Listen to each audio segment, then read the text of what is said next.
This is E14. We have encountered the ghouls who were escaping. We will eliminate them here. It's not the end. Everything ends. Pitch black forces itself in. Chapter 143. Next chapter, the credits roll.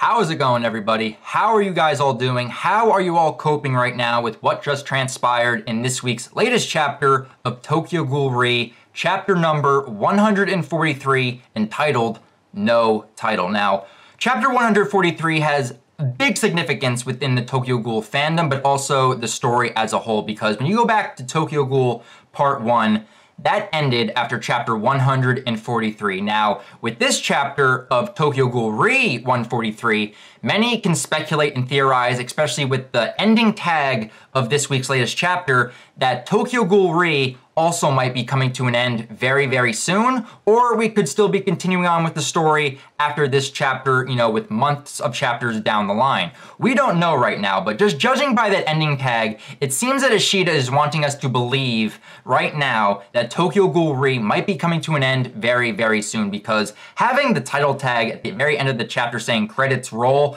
basically is insinuating that this story might be coming to an end. Now, many people are speculating that this will spin off into a part 3, kind of like when Tokyo Ghoul Part 1 was ending. When that was coming to an end, it spinned off into Tokyo Ghoul or Tokyo Ghoul Part 2. That is still a big possibility. I'm not going to deny that that is still a possibility out on the table, but there is still a chance that the story could still continue after this chapter and could possibly go into the 200s or 300s of chapters. We still have no idea, but just by judging by this, I think there is still a glimmer of hope for our main characters after the amount of tragedy that we all got in this chapter. Many of you guys probably remember a character by Ayato. He has not been mentioned in quite some time, and there is still a possibility with his mission going out to find the one-eyed ghoul deep in the underground and then running into the Naga. He still has a good possibility next chapter coming in and saving the GOAT organization, because when you read this chapter, depending on which translation you are reading, you get the feeling right now that there is like no way out right now. And that is like a good way for the story to develop into, like Ayato coming in and saving the day, because to have everything look so bleak and terrible and no way out, but then having this character, which was set up previously like a few chapters back, like 10 to 15 chapters back, with Ayato going on his journey into the underground, there is still that possibility that he could come in with this one-eyed ghoul, save Kaneki and his organization, and we could still continue on, like moving forward into chapters 150, 160, and not have it go into a part 3 of the series. Like, it can still go either way. Each possibility is still equal to happen. I'm not sure what's going to happen, but any of you guys could basically speculate and kind of like put your chips on where you're betting where the story is going to go. But of course, to add on to the theories of a part 3, or if this is going to continue on into later chapters, there's going to be an announcement for Tokyo Ghoul on October 12th. Now, many people are speculating like this is going to be the part 3 announcement, this is going to be an anime announcement. We have no idea right now. It could honestly be anything. I know some people are really hoping that it will be an anime announcement, like an anime reboot. That would be very cool. I would much enjoy that. But as it kind of stands right now, it's still a big possibility that this story of Tokyo Ghoul could still wrap up, and then we can get an announcement for a part 3 moving on to further the story. I'm not sure how Tokyo Ghoul could come to an end. It's not going to end happily, but if we do get a part 3, I know many people in the fandom are going to be mixed about this announcement, whether it does or does not happen. So I feel like I just wanted to let you guys know about this announcement coming up in the middle of October. It's going to be very, very interesting to see what actually does get announced for Tokyo Ghoul. My bet is on an anime. I would much rather have that than have a part 3 to the story of the manga. I'd rather just continue until the story just ends and we get a good ending. But until it gets announced, everything's still up in the air right now. But with those things out of the way, I just want to dive into reviewing this week's chapter because I know many people are up in arms, have many mixed feelings and emotions. I did as well. If you guys did not see my live reaction to this chapter, I was kind of all over the place. Like, I was amazed at how quickly the tragedy took place within this chapter. It went from 0 to 100 within a page. Like, when you go to the page, when Kaneki goes into his Kakuchi state, about to go up against Suzuya and Hanbi, immediately as you flip the page, you see Kaneki basically on his back, no arms and no legs. Like, that right there escalated faster than anything I could have predicted for this week's chapter. And I even had a feeling that we were going to get something special for 143 because it's a significant number for Tokyo Ghoul. But this was beyond what I was expecting to get in this week's chapter. So with those thoughts out of the way, let's dive into this week's chapter. And I definitely want to start off, of course, by talking about the first page of this chapter because it sets the tone for this overall chapter beautifully. I love the dialogue, the way that Kaneki is basically reminiscing about meeting Rize and about that moment in his life that has led up to everything that has transpired up until now into the story. And basically, it has basically changed his life for better or for worse, depending on how you're looking at it. Obviously, it is for worse right now, just judging by the situation, but I love the last piece of dialogue on the first page where it reads, "And one day, when you're tired of plodding forward, you'll whisper, it wasn't supposed to turn out like this." This quote right here could be the quote of the fandom right now. Like, everyone I know is like up in arms, like, Ashita, how could you do this to us? Why is it still so tragic in Tokyo Ghoul?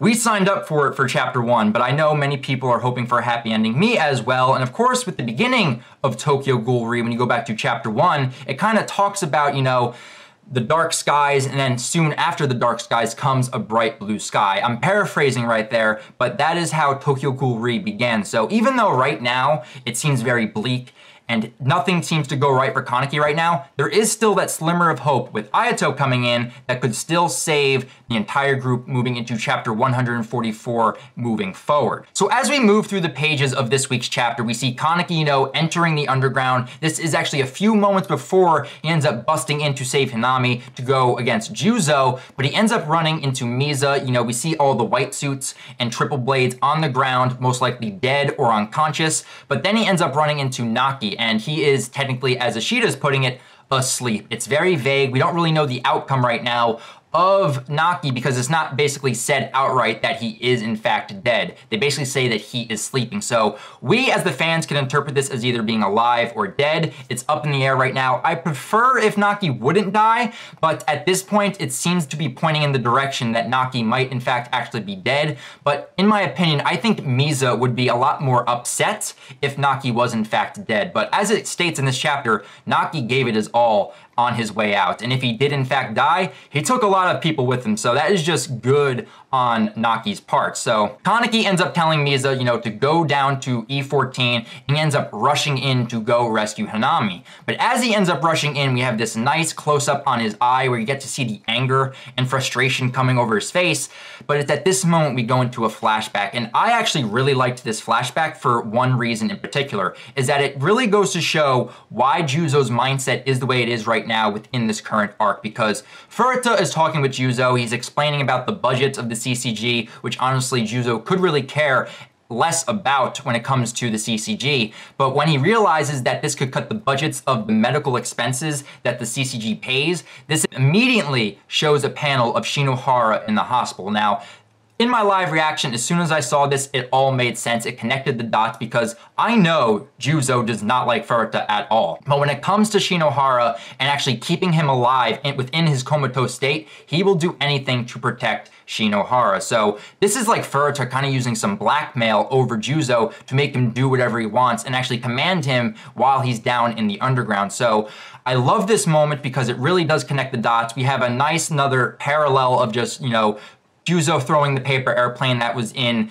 a few chapters back when Juzo was talking with Urei, but then also going back to part 1 when Juzo, right before the Enteku raid, ended up throwing the paper airplane of his will. And then we flash forward to Kaneki confronting Juzo. We have some nice action shots of them basically dodging each other's attacks. I really like the fact that Juzo is very honest with Kaneki, or in this case, Heize, basically telling him right up front, I'm sorry, but I'm going to have to kill you now. I really do like like, you know, how Juzo is just so honest, even though this is someone he had a really good relationship all the way back in the early parts of Tokyo Ghoul Re. So as they're going through their confrontation, Kaneki tells Hinami to get out of here, and I immediately noticed Kaneki touching his chin, which is the clear sign that he's lying or fibbing. I saw this and was like, this does not bode well for Kaneki at all, because when he does this, he says, "I'll be right behind you." So knowing that this means he's lying, we know that he's not going to be right behind Hinami. So Hinami ends up leaving, and then we have this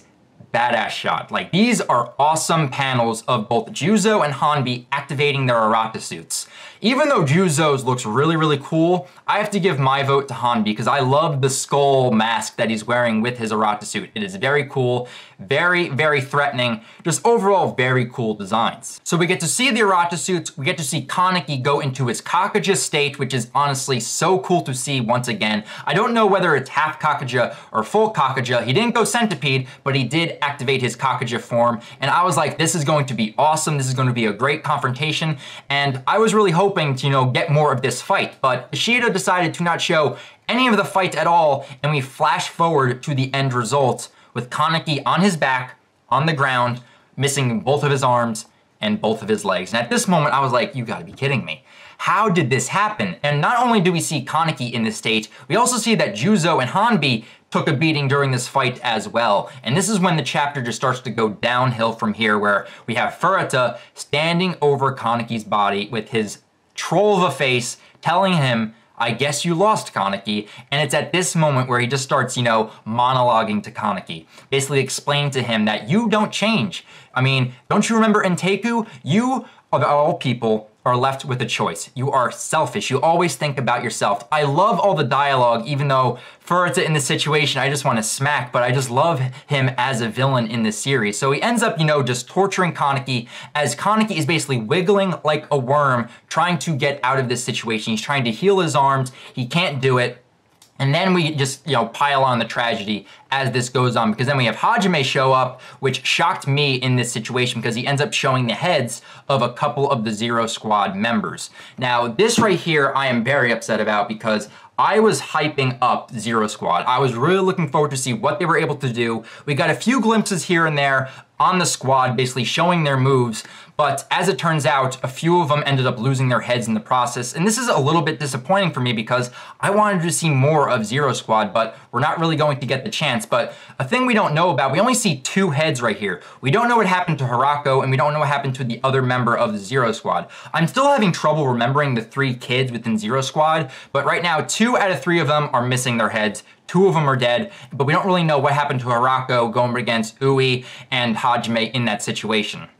It sucks. I was really hoping we get to see more of Zero Squad, but it turns out not to be in the cards. Ishida just basically ripped the rug out from under us in many different ways with this chapter, and it just continues on with Hajime basically toying with Kaneki, with, you know, Furuta basically walking away, and we have this awesome panel. It's awesome but bittersweet at the same time, with Kaneki still crawling on the ground, Hajime touching Kaneki's head, with Furuta walking away. We see all the CC Jabordnits, and it just says, "Game over." Like, that right there probably like put like a bolt in the heart for all of us reading Tokyo Ghoul. Like, we were just not prepared for what was going to transpire in this week's latest chapter. And of course, we have all the face emojis on the top and bottom of the panel, you know, classic Furuta calling cards. And then we move over to Toka and the rest of the underground, you know, GOAT organization running into the rest of S3 and the CCG operatives. And they end up saying, "We're reporting from E14. They blocked off their path. We are encountering the fleeing ghouls, and we are moving in to eliminate them." Now, there is gibberish of Kaneki right here that isn't translated in the MS translation. In another translation, it basically translates to, "I'm not done yet," or "I'm not giving up." So that is giving a little bit of hope. I mean, who knows? Maybe Kaneki will activate a new mode or a new form where he just goes full-on Kakaja mode and then just goes beast mode, eliminates everyone.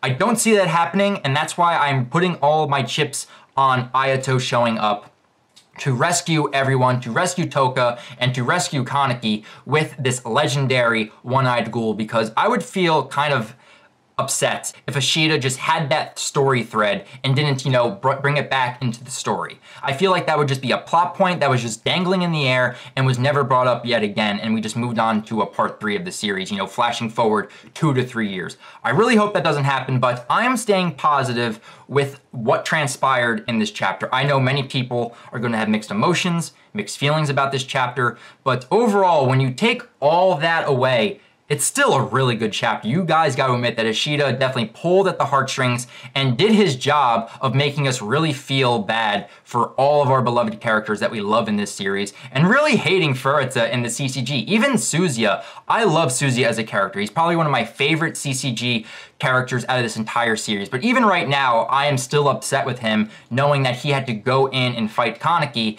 and he is now in this current state in the story. So, as it stands right now, there is still a possibility that chapter 144 can still have a positive outcome. Maybe it won't be the end of the series, maybe it will. That is still up in the air, but of course, with this ending title call of saying end credits and then having everything ends, the black dark presses in with just 143. It's leaving us all just wondering, is this the end of the series? Will we move on to a part 3? Will the story end up continuing after this? We will have to wait until next week's chapter, but those are my thoughts on chapter 143. Hope you guys enjoyed this review, and I hope you guys took a little time to just kind of like get a breather after reading this chapter, because I know a lot of people had very mixed feelings and very mixed emotions and just overall very upset about what transpired in this chapter. I'm a little bit better now after reading this chapter. I was able to compose myself, and I hope you guys enjoyed what it is I have to say, and I hope you guys are thinking as positive as I am that maybe there's some hope at the end of the tunnel. But that is going to be it for my review, guys. Until chapter 144, if it turns out to be the last chapter of Tokyo Ghoul Re, I'll talk with you guys then. I'll see you later, guys.